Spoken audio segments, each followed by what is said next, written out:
muito provavelmente, desde cedo, um sentimento de estranhamento com relação à realidade, à existência, ao planeta, à vida na Terra, criou dentro de você um questionamento sobre a origem de tudo, o sentido da existência.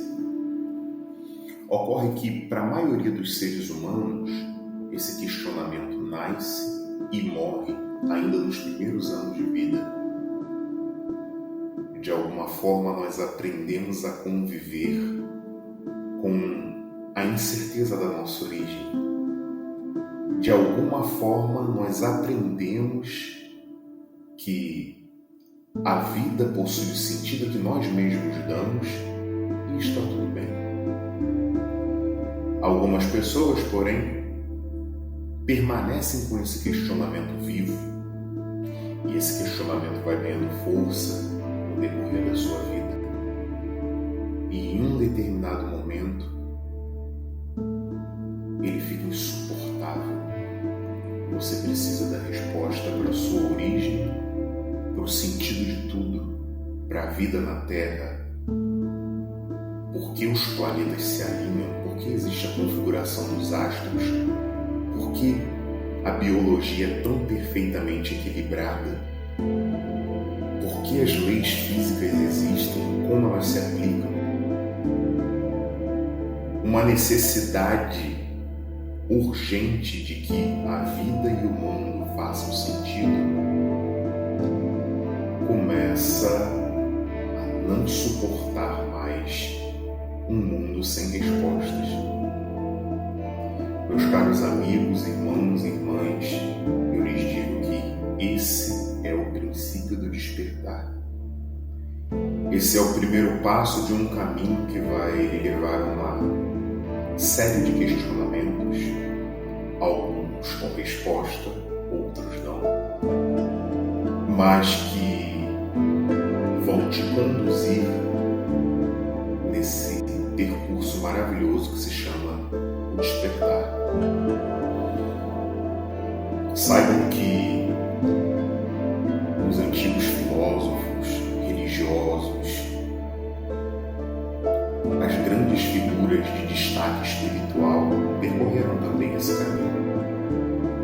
Buda, Jesus, Maomé, Gandhi, Newton, Galileu, esses homens em seus tempos questionaram toda a realidade, questionaram a própria existência e de alguma forma transcenderam o seu conhecimento. O apóstolo Paulo dizia que a conversão se equiparava ao raiar do sol, em que a noite, ficando cada vez mais clara, chega em algum momento a ser dia pleno. Essa conversão do ser também pode ser chamada de despertar. E precisamos despertar urgentemente. Porque a vida, sem sentido, solta como um barco à deriva, é o padrão comportamental de 99,9% das pessoas no planeta Terra. A Bíblia, novamente citada nesse vídeo, diz que a vinda do Filho do Homem, e aí precisamos fazer leituras sobre isso, sobre o que seria a vinda do Filho do Homem, será como era nos dias de Noé, em que os homens se casavam e se davam em casamento.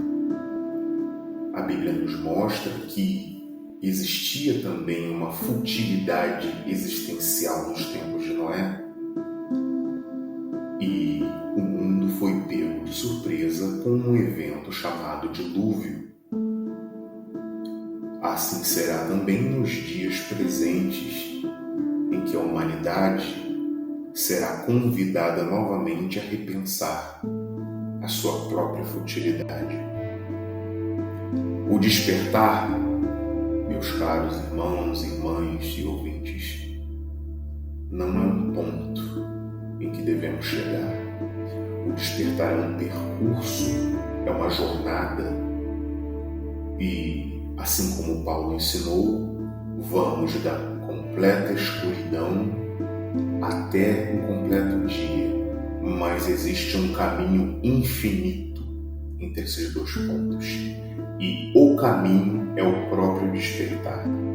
Se nasceu dentro do seu coração o desejo de responder a essas questões, o desejo de buscar conhecimento e a nítida impressão de que existe uma informação preciosa como ouro e que está faltando dentro do seu coração, e que essa informação conecta simplesmente toda a existência, todo o plano espiritual, toda a biologia, toda a física e toda a história humana, meus caros, eu tenho um anúncio para fazer. Você deu o primeiro passo no caminho